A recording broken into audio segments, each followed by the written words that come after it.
Hi, I'm Melissa Reeder. Welcome to Agehood. It's the podcast for people who are quietly carrying it all. Aging parents, adult kids, work, life, and their own next chapter. If this sounds like you, well, you are in your agehood and it's time that we talked about it. Today, I am joined by Professor Steve Robson. You may know Steve as the former president of the Australian Medical Association, but his story begins in rural Queensland in the 1960s, where he was the first in his family to go to university. Steve's journey from a struggling medical student to becoming one of Australia's most trusted medical voices is a story about fear, love, and what it really takes to care well for others. Over more than 3 decades, Steve has worked at the bedside with families in their most vulnerable moments and at the very top of the health system. He has learned that fear doesn't have to be the enemy and that love, it's rarely discussed in medical training, but it might actually be the most powerful force in healing. In this conversation today, we explore what Steve has witnessed about aging, resilience, and the final chapters of life. What families need to know that doctors often can't say, how better planning could transform both family experiences and medical care, and why the human side of medicine, the love, the fear, the legacy we leave, matters more than we might think. Steve, thank you for being here today on the Agehood Couch. It's really nice to talk with you. It's a real pleasure. I've been looking forward to it, Melissa. Yes, have I. Your story began in rural Queensland, as I understand it, with your dad as a carpenter and your mum as a ballerina. Yeah. Which I thought were two beautiful and quite different ways of making beauty in many respects. And I wondered what that childhood, those roles that your parents had, how did that influence you in terms of taking up a role caring for people? It's a really good question. I guess on the side of my dad, he was an immensely practical man and he would turn his hand to building, fixing, etc. So he really was someone who encouraged a lot of, hard work and industry. And so on. My mum, who I've lost, was very, very interested in the performing arts as a young woman. She'd been a ballerina and in fact cut her teeth at the end of the Second World War when a lot of servicemen were in Brisbane from the US and they would dance to entertain the troops. They had a lot of things to keep the troops entertained. So she'd had a really, really interesting early life as well. And they found themselves in rural Queensland, which is, I think, probably as discombobulating for them as it was for me. I can imagine, yes. At the time, but there's a great sense of community in rural Queensland. And so I think they worked together really well over their lives and one supported the other. They were very, very different people, but like a lot of couples, it really worked. Yeah. And was there anyone else who took up medicine in your family? Yeah, my brother is a doctor. He's a general practitioner on the Sunshine Coast. He and I, there's a bit of an age gap between us, but he took up medicine and is really interested in sports medicine. And on the Sunshine Coast, there's a lot of sport. He was involved in surf lifesaving and would be the doctor at various beach events and things like that. So I think he's sort of had a more glamorous kind of career being at the beach with all of this stuff going on. Would you say so, Steve? I think you've had a fairly salubrious career. We'll get to that. No worries. I was reading about some of your adventures jumping out of planes. Despite paralysing fear, I'm feeling that as I'm saying those words out loud, and how that experience began to make you think differently about fear, that it can completely change our physiology and the way we make decisions. Tell us a bit about that. Yeah, so I was flat broke at medical school and took the last couple of years of my medical studies. I was on a scholarship with the Royal Australian Navy. I'd had family members in the Navy. And after some time in public hospitals, joined up full-time as a doctor in the Navy. And my very first posting was at the Naval Air Station at Nowra, where the parachute training school is. So you spend a lot of time at drop zones dealing with people who've jumped out of planes. And of course, I was asked immediately to do the training as a parachutist. So I'd grown up in the country that was very flat and hadn't been on anything high my entire life. And was not very good with heights at all. Oh. Luckily, I'm short-sighted, so I couldn't see where I was a lot of the time. That made it easier. Did you close your eyes as you were? I have to admit, at times I certainly I can totally appreciate that. So I guess the military philosophy is it's not joy flighting or anything like that. It's getting soldiers out the back of a plane as quickly as possible. So as the officer, I was at the head of the queue and the back of the plane would open. And I remember the first time I thought, gee, I hope I've got the nerve to jump, but I needn't have worried because there were 12 soldiers behind me. And the minute the door opened, they pushed me out the back of the plane. There's no room for kind of second thoughts there. You just get a shove, I imagine, and you just get shoved out. I found that it was a real recipe for fear with me as someone with a fear of heights. And I think one of the things it really did across my subsequent medical career was gave me a great sense of what it's like to be really, really frightened, and to also be able to pick that, because I spent the entire time trying to disguise the fact I was terrified of jumping out of planes, but it gave me a bit of a sixth sense. And I think in a lot of the work I've done, people are afraid. And they don't necessarily want people caring for them to know that they're afraid. They don't want their families to know they're afraid. They don't want their families to know. And I think being able to sense it and connect with people and say, look, I understand what it's like. Let's talk about this. I think one of the things that also it gave me a very strong sense of is if there is some emergency playing out or something is going wrong, the worst thing you can do is arrive and panic. And I, put a huge amount of effort over my career, because often as the sort of senior specialist, you're called in to something going very wrong to deal with it, to help, to solve the problem, to provide whatever treatment.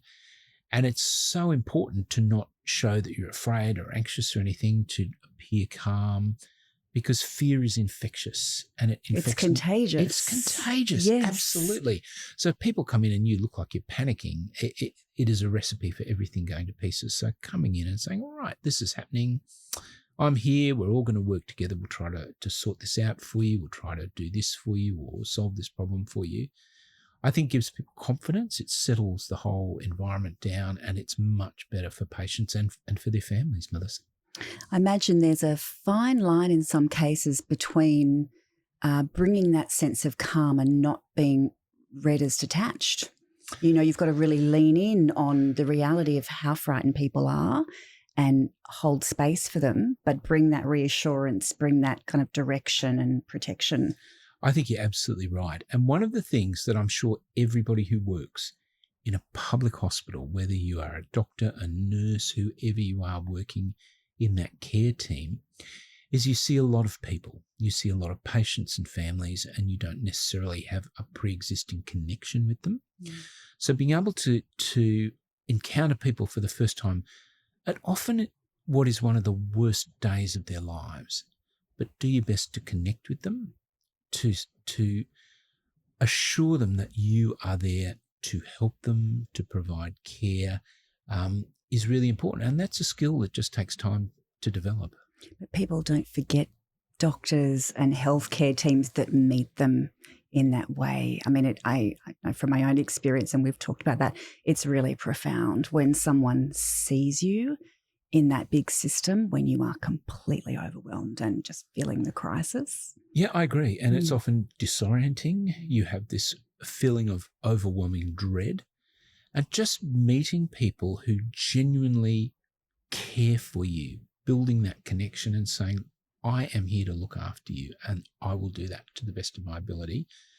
It just gives people confidence. And I think it's a really important thing. And it's so easy to miss that. because everything's so busy Yes. and resources are stretched and things like that. And it's your everyday in that healthcare system, but it's their extreme family crisis moment in many respects. And I know you've done a lot of work in obstetrics over your career. How many babies would you have delivered, Steve? It's roughly? A very good question. I tried to add this up at the start of the year, and it probably a little over 5,000 babies over a career. I don't remember them all. I think you'd be forgiven for not remembering them all, but that's a lot of babies being brought into the world. That's beautiful. And we've talked a lot, haven't we, around later stages of life, end stages of life, what that experience is like for families in the healthcare system. And I'm interested in, how do you help them move from that place of fear and overwhelm to one where love and empathy can start to really guide their choices? Look, I think a key word that you brought up is love. And I actually started doing some research into love in medical decision-making a couple of years ago, and it got sidetracked, but it's rarely spoken about. A colleague and I went through the medical literature, and we found that love rarely comes up, but it's fundamental to decision-making in families. And I look at it right from the start. Having a baby is often something that love dictates. Mm-hmm. A couple will meet, and love will dictate, when they start their family, how big their family is. There's no doubt that when a child is born into a family, there is so much love. And if a child is ill, if a child has a disability, for example, love overwhelmingly affects decision-making, but we almost never see it discussed in medical literature, as though people are embarrassed about it. That's really interesting. I mean, it actually feels obvious. It's an obvious omission when you say it out loud, but it doesn't play enough of a role. It does not play enough role. And I think there are two key areas where love is so fundamental to the provision of medical care, and that's at the start of life and at the end of life. And I have seen many situations, both as a doctor, but also personally, where decision-making at the end of life is so intimately tied up with love that you cannot disentangle the two. But I rarely read medical literature that has or explicitly says this. It might phrase it in other terms, but I think we should be completely open about this and say, call it for what it is. We do things for love that are inexplicable, important. And I think also for so many people, love underpins their satisfaction with life. And I think as a caring profession, one of the most important things we want to do is make people's lives better. And love is a big part of that, Melissa. I think love is incredibly motivating too, Stephen, in a stage of life which we know you can be quite frightening for people. It has its own stigma and taboo, and it's difficult to talk about. Bringing that framing of love in is a really lovely door. It's a lovely door. Yeah. So, yes, I think it's a really nice way to think about it. Can you tell us about maybe an experience, either personally or professionally, where you saw love overcome fear in a medical or in a healthcare context? Yeah, absolutely. And I think it's a really personal experience. My own mum, who passed away about over 15 years ago now, had a terrible end-of-life experience. And I think it was also isolating for her because they lived in a part of Queensland. It was a little bit inaccessible for other relatives. And my mum was diagnosed with a really terrible complication of her cancer on Christmas Eve. Was she? And it was a shock, and I think it completely disoriented her. And I visited her and my dad on Christmas Eve when, of course, she was already sick, but she put a lot of stock in Christmas and the importance of Christmas as a family occasion. And I get a little bit emotional talking about this, but we talked about what had just been diagnosed. And she said, I'm really sorry this is going to muck up Christmas for you. And I just was really taken aback, and I gave her a hug, and of course by that stage she felt a little skeletal, so you're worried about breaking her when you give her a hug. And I said, Mum, all I want is, for you to know that we all love you at Christmas. And I think that kind of broke the spell, that she still had this mum sense that she wanted to manage Christmas for the family. Coming from a deep place of love, no doubt. No, absolutely. Yes. And I just said, look, all we want is for you to know we don't care. The main thing about Christmas is that, we all love each other. And I think it was a really profound, in fact, that was the moment that I realized that, we often don't articulate love as an emotion, as a feeling, but it so profoundly affects how people feel, how they act, why and when they do things, that it's really important. How many Christmases ago was that your mum had that, more complex diagnosis? Well, that was 17 Christmases ago. Or coming up, this will be the 17th Christmas. It's one of those moments in life that we never forget. Yeah. There are some moments that are just imprinted. They shape you. Mind. They shape you, absolutely. And the two things from that again, were how fragile my mum was at the end, how it felt like by just hugging her, you could break her. And how, despite all of this, despite her own travails and everything she'd been through in treatment, how it was still important to her that she sort of, oversaw a Christmas for the family. And it puts a lot of things in your life in perspective. Yeah. She wanted to be your loving mother. Yeah. In that Christmas gathering. Absolutely. Yeah. And what followed for your mum after that Christmas? So my mum got worse very, very quickly after that, and within a few months she had passed. And luckily, I think I say this in the sense of her not suffering, the end was quite quick. But she had this real sense that she didn't want to be a burden for the family. It's very common, that language, isn't it, of not wanting to ask too much or be too much or need too much and be a burden. It's so difficult to get past that and say, we don't care.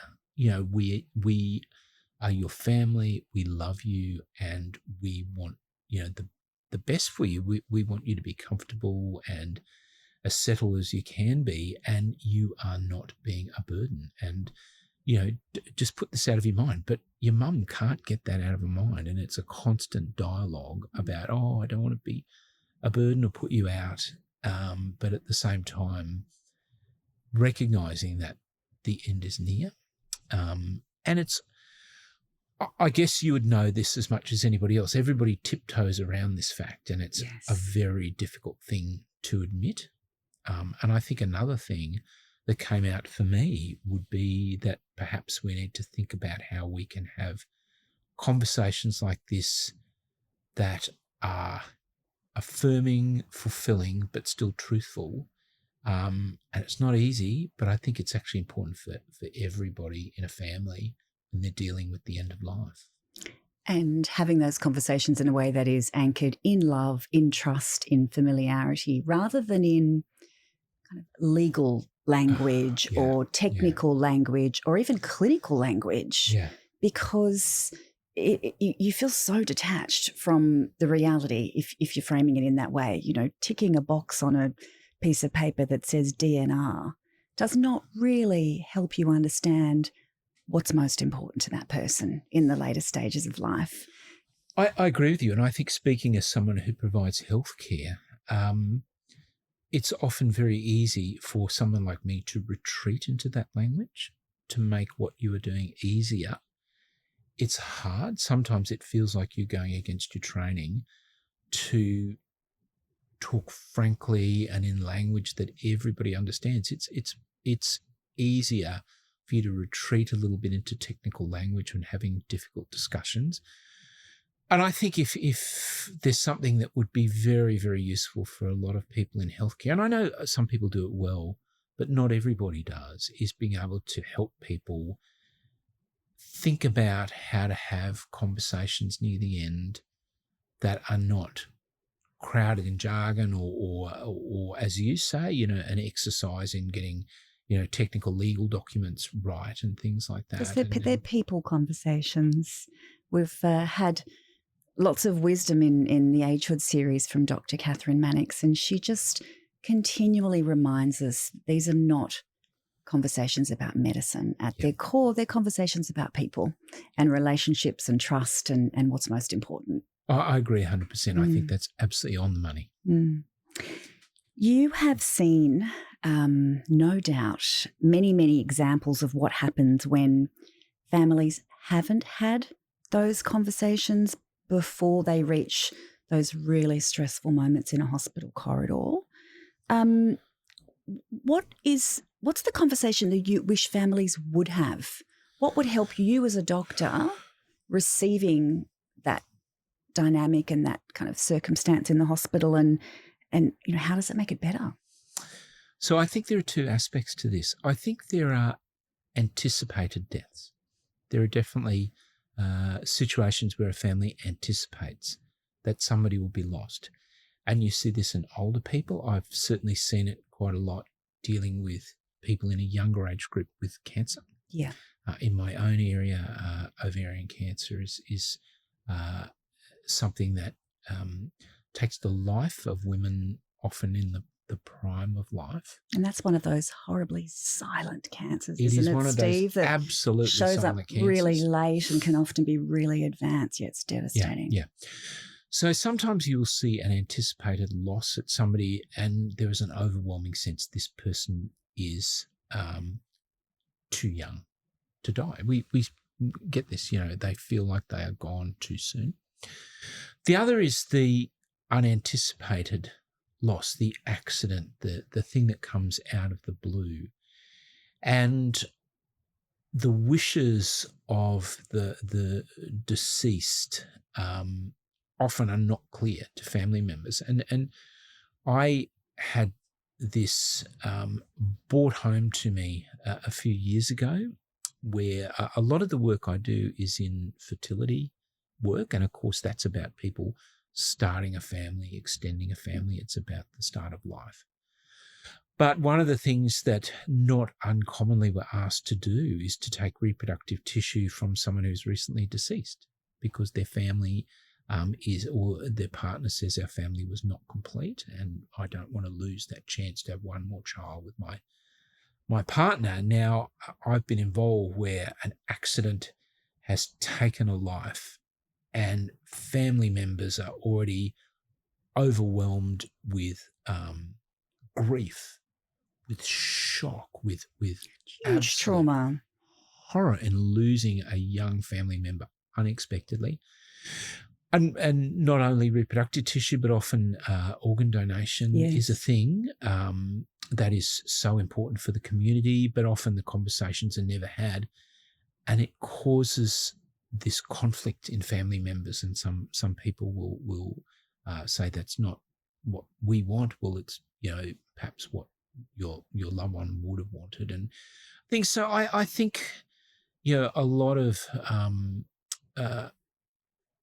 of things don't occur to younger people or to talk to family members about their wishes, even things like, and I've seen this recently in people I knew very well, about a cremation versus burial. And it for an issue that seems to me, I know it's really important to some people and it's culturally important, but the conflict it seems to cause in families at times because a discussion was never had blows my mind at times. So I think at a time of grief, people latch onto some things, and at a time when everyone should be united in grief, being divided by conflict is sad. These family systems get really activated, don't they, in those pressure cooker moments? They do.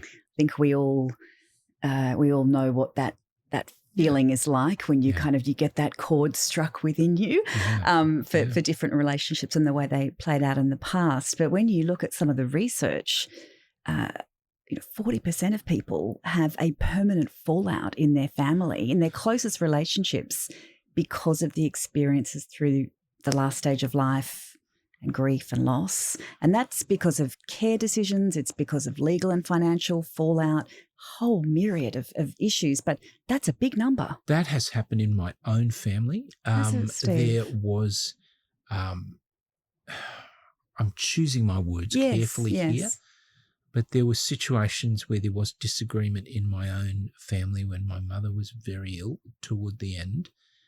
And those issues have not been resolved, 15 years later. And it is to everybody's cost. It is to everybody in the family's cost. And that statistic you quoted does not surprise me. And I don't think we should underestimate it, because at a time where a family can be united in grief and love, to see them divided and have permanent fallout is a real tragedy. And I suspect a lot of it is because conversations were never had when they should have been, and things lingered and were never resolved, and it can be a real blight on families. Really painful. I'm really sorry to hear that has happened in your family. I'm not the only one. You're not. Yeah. But I think, connecting these ideas of conversations and love and what matters most to the person facing the end of their life, if we can have those conversations from their perspective, what matters most to them, and at the very least be aligned around that, understand what it is, I do feel that would make an enormous difference in terms of making decisions as a family, whether you're a very cohesive family or you're not.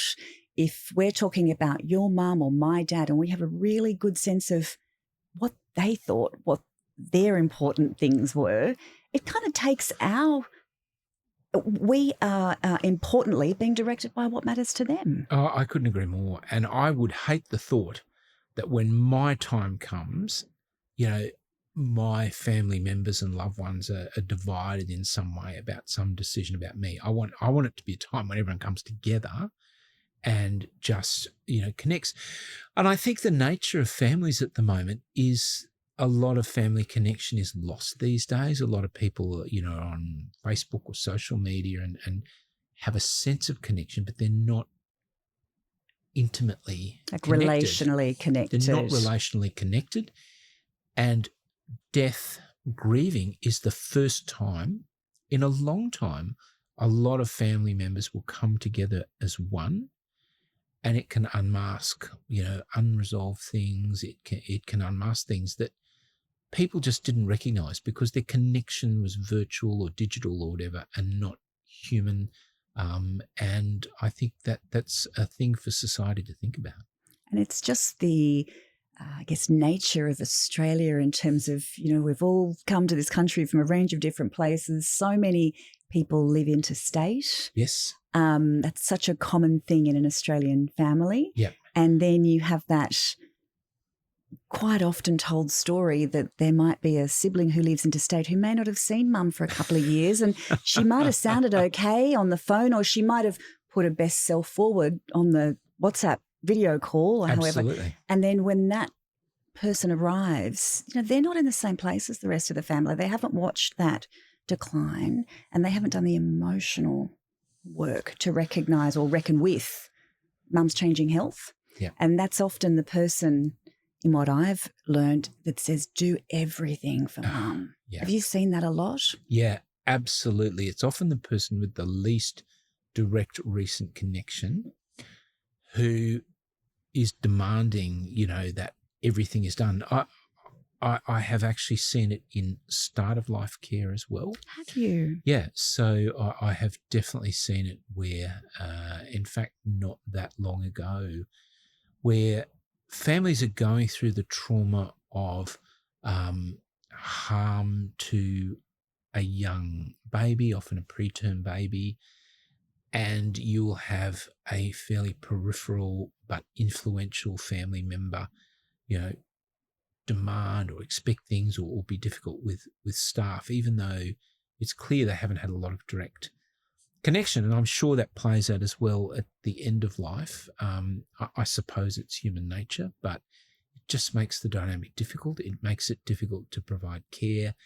And again, I suspect it's one of the things that contributes to these family fractures that you talked about earlier on, that coalesce around difficult times. Yeah. And they also, again, just drawing on the research, that level of disagreement, misalignment, conflict can drive up to 10 times low value care, preventable hospitalisation, the kind of futile treatment that you would know, and certainly anybody that's been through this would know, it's just not what that person wanted or needed in those last months, weeks or days of their lives. I mean, 10 times is a big number. Oh, no, I agree completely. And, you know, there is a sense that people want to be seen to be doing everything possible, even though you know in your heart this will achieve nothing. And in fact, in many cases, a lot of end-of-life care actually makes things worse for people. Yeah. It prolongs things. It involves discomfort or adds to suffering for what is, you know, minimal, if any, quality gain. Look, I would never presume to tell anybody else how to think or how to act. But for myself, I think I would like the end to be about love, about connection, and about comfort. And a lot of things that people like me do as doctors are the opposite of all of those things. So I think we need to be really mindful. And I can only speak for myself, and I totally respect if somebody has a different view. But I think in the end, we need to be aware that, exactly as you said, it drives an enormous amount of low or no value care. It really does. And it is so out of alignment with the experience that most of us would want. Exploring this a little bit further, tell me a little bit about what you have seen in terms of, good is a difficult word to use in this context, but end-of-life experiences in the healthcare setting that feel right for the people, that don't leave, you know, a lot of regret in that family or even in the healthcare, Steve, you know, in the healthcare team. Tell me a little bit about maybe an experience or your views on that. So I think it's an incredibly rich area to talk about. I think as a system, and like health systems around the world, doctors and healthcare workers tend to view their job as making people better rather than making people comfortable. And we all wrestle with this impulse that, you know, we need to, as we said before, do everything we can to try to prolong life by a day or, you know, whatever. And I think the really great people involved in palliative care or other end-of-life care get the fact that to be, for example, like my profession, a doctor, you don't have to treat actively or offer, you know, some sort of therapy to do the right thing by somebody for whom you're providing care. And I certainly see it all of the time. People are afraid of criticism, or they're afraid that if they don't do something, one aggrieved family member will put in a complaint that, you know, something wasn't done. And it's very, very hard to, and, you know, particularly in a system where we may not know the patients that well, they're people we newly encounter, people just want to say, look, we did this, you know, you can't criticize us. And I think getting the paradigm where your responsibility as someone who provides healthcare is to actually make people's lives better. And I think we have an enormous opportunity to make what is left of a life better. We have enormous... The best it can be. The best it can be. And in fact, I don't think we should say, well, look, you don't have a lot of time left, so we're going to give up. We say, actually, this is an opportunity where we really can fulfill our role and make what is left of your life better, as good as we possibly can. And And focusing on that, I think, would be good for, as you know, thousands and thousands of people. Would it be helpful if more families arrived in healthcare settings with at least some of those conversations, with at least some sense of what was important, kind of directionally for the person that's in care? I couldn't agree more. I think as a society, we do our level best to avoid talking anything about end of life a lot of the time. Even healthcare workers are uncomfortable talking about it. So families will often arrive in these situations, have had few coherent conversations, haven't been guided to thread their thoughts together on this. And I think it's actually a huge responsibility because it's not rare. You know, people. It's the opposite it's of rare. the opposite. I mean, Yes. we're all going to hit this Yes. point. So it's inevitable for every one of us. And I think there's huge opportunity community-wide,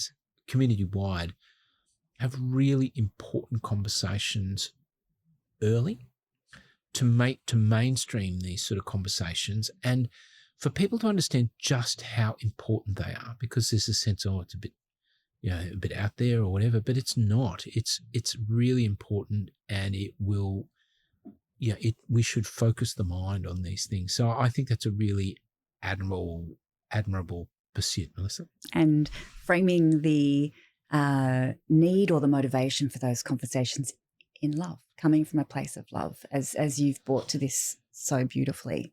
So, Steve, can we talk a little bit about your professional work and maybe your legacy in all the work that you've done over many areas of medicine, but also policy, and having a really important voice for advocacy in the community? Both as a doctor and as a person, what would you like to be remembered for? Look, I think we go through stages in a career, and early on you are absolutely obsessed with being, the most knowledgeable, the most skilled surgeon, the most, thoughtful and considered, in my profession, doctor, that you can be. You go through a phase of consolidation where I always remember one of my early surgical teachers said there are 3 ages of a surgeon. The first age, you take out every appendix you can see. The second age... Do you get excited about it in those early years? Yeah. You want to take out every appendix you can find. The second age, you realise, I think I can pick the ones I need to take out and the ones I don't. Then you realise you're wrong. And the third age, you go back to taking them all out again because you realise you can't actually pick them. I think in the middle of your career, you often, are consolidating. You're finding that one of the hardest things is understanding when not to do an operation or not to offer a treatment or something like that. And I feel I'm in a lucky sort of situation now where I don't feel I've got to prove anything in terms of my skill or ability or whatever anymore. In fact, I recognise all my limitations. I think you reach a phase where you want to pass on the most difficult thing of all, which is judgment, and trying to pass judgment on to the people with whom you're working, the younger people with whom you're training.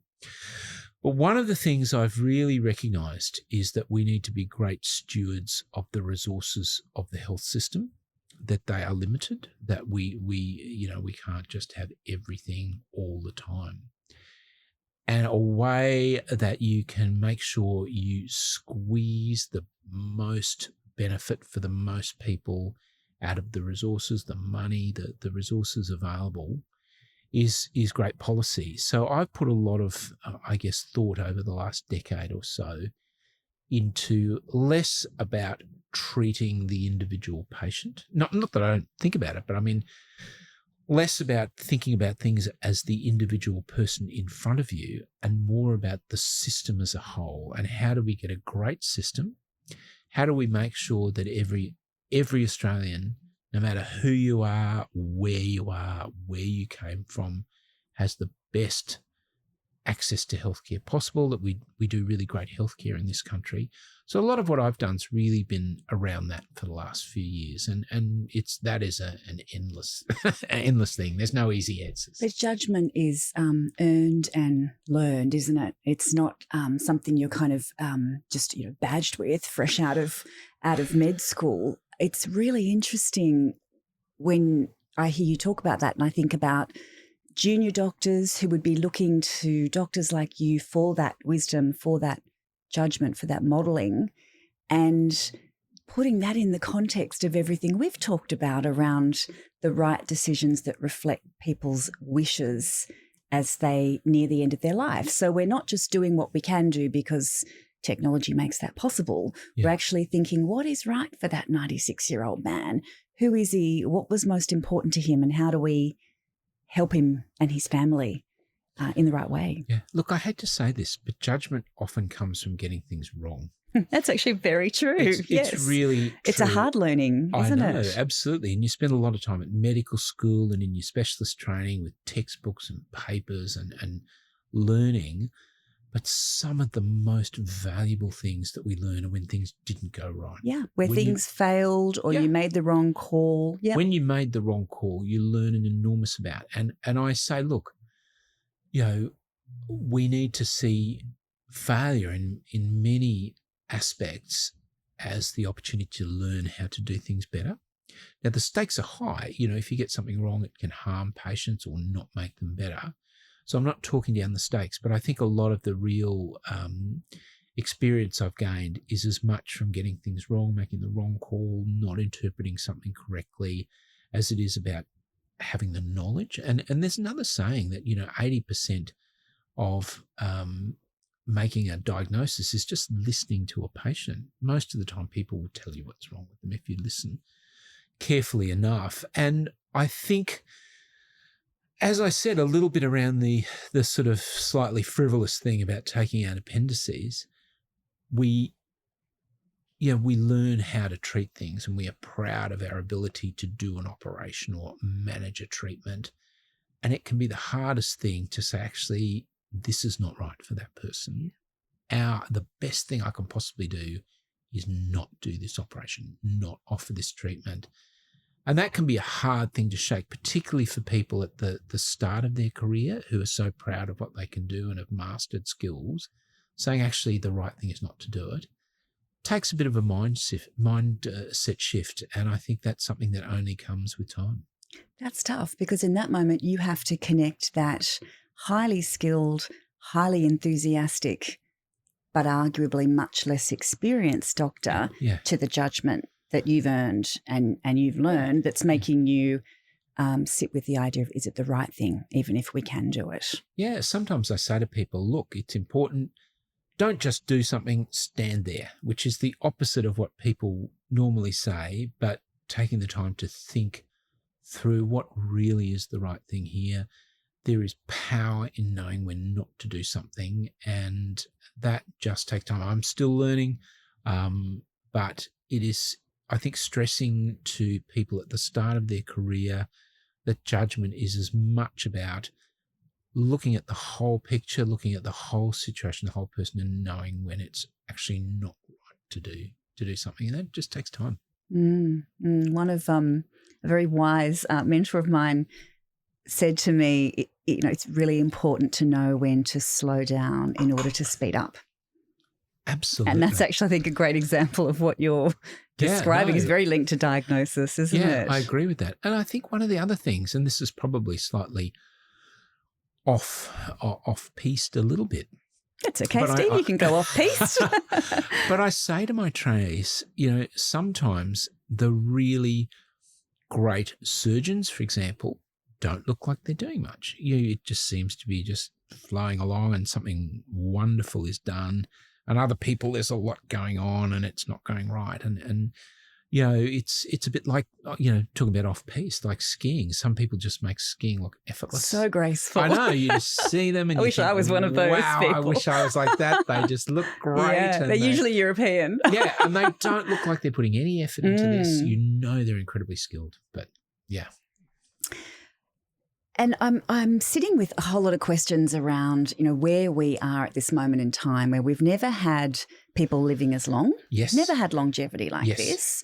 We've also never had volume. So Yep. the baby boomers, as they came through, changed pretty much everything. Yes. We had to build a ton more universities. Everything has been reshaped.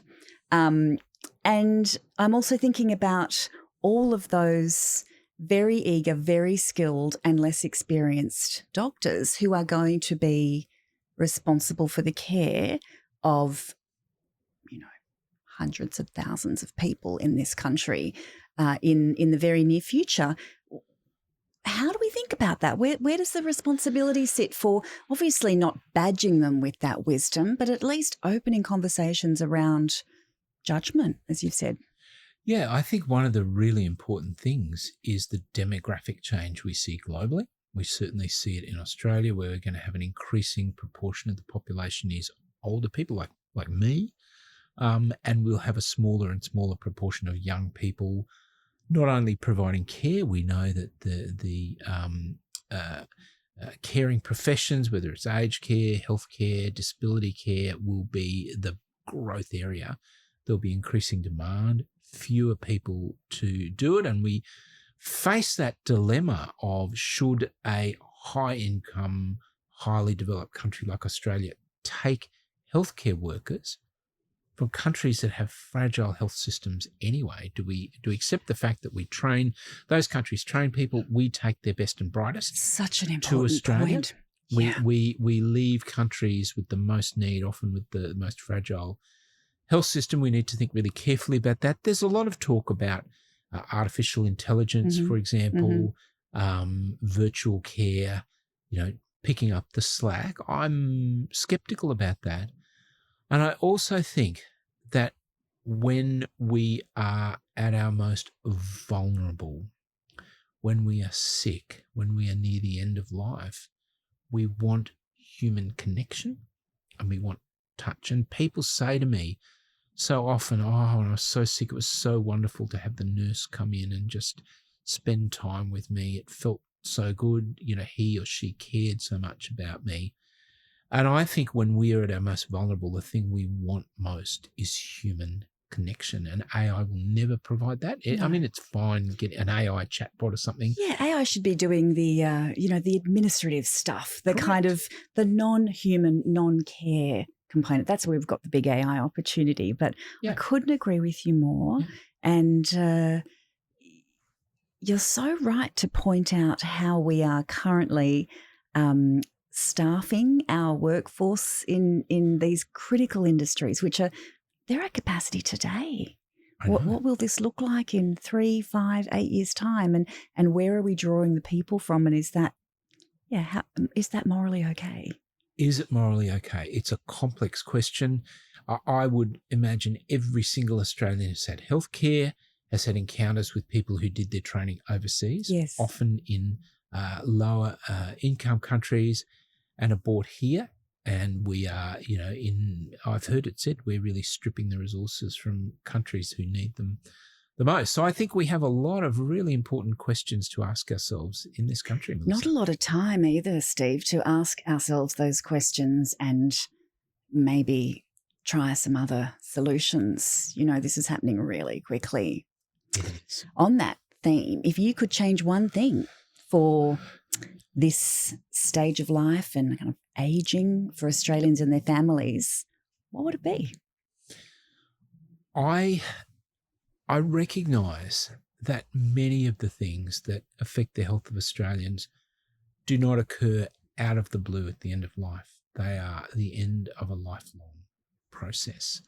And I think if there's one thing I would really love all of us to learn is to say things that affected us at the end of life, whether they are conditions, diseases, cancers, could we have perhaps done things earlier in life that might have ameliorated or prevented this? And I think it's an opportunity for families to understand the critical importance of prevention. And we know that I was at the Public Health Association conference yesterday, And this came up, that so much of the burden of disease in Australia is potentially preventable.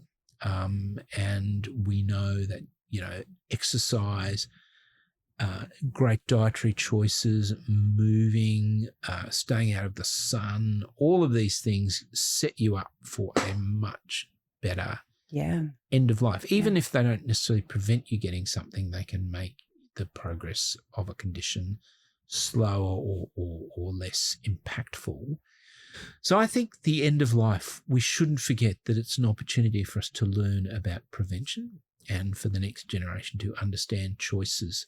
I've had plenty of relatives who drank too much, smoked too much, ate the wrong things, and, suffered for that. And in some ways, I think that's that circle of life that the young can learn a little bit from the older generation. And I think the other big thing is the critical importance of compassion in everything we do, and the art of putting yourself in somebody else's shoes. And I have seen some absolutely abominable online discourse, and it's very easy to be a keyboard warrior and judge people or make terrible comments. And it's very easy not to put yourself in somebody else's shoes. And I think the opportunity for young people to understand the critical importance of compassion, of taking a journey in somebody else's shoes, or seeing things from another perspective, is really important. And I think it gives us yet another opportunity to do something great for the next generation.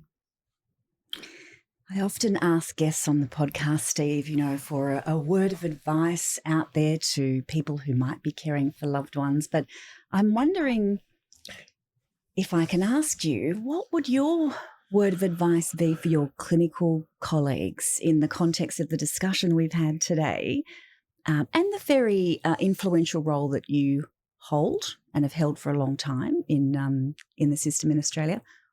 What would you want to share? What are those words of wisdom? I think I would say take the opportunity to not treat the person you're caring for as a patient, but to put yourself in their position and say, what would I want in this person's situation? Now, it's not always possible, and each of us have different things. But I think sometimes just putting yourself in that person's position would temper the way that you manage things, and it would make you look afresh. I mean, I said before, look, I would, as I see it, would rather be comfortable, affirm love and reconnect with people at the end of my life than be having all of these treatments that I know in my heart won't work. So I think my advice would be take the opportunity, if you can, to just do what you can to place yourself in that person's position and ask yourself, would I really want this myself? And to be honest with yourself and with the person you're caring for. That is such an eloquent way to tie up so many of the themes in this conversation around acceptance of the end of a person's life, making decisions that come from a place of space and reflection and empathy and compassion and love, but also your point around the finite resources that we do have in the healthcare system, where they really should be directed, and how to address that misalignment that we know is just so common in people's experiences today. Very common. Steve, thank you. I have thoroughly enjoyed that conversation. Thank you for everything you do in the medical profession and in the community at large. I think many people listening to this will have been in awe of your career and want to share the same thanks with you. Melissa, it's been a pleasure, and similarly, thank you for everything you do. Thank you to Steve for sharing not just his medical expertise, but his deeply personal insights about fear, love, and what it means to care well for others in their final chapters. Steve's journey reminds us that even our most accomplished healthcare leaders They started somewhere, often struggling, often afraid, having those big moments, but choosing to move forward with compassion and courage. His message is really clear. Fear doesn't have to be the enemy. Love is a powerful force in healing, and the conversations that we have before crisis hits can transform how families experience loss and grief. If today's conversation resonated with you, remember you don't have to carry this alone. You can find support, resources and guidance at violet.org.au. At Violet, we believe the final chapters of life deserve the same care and attention as every other life milestone.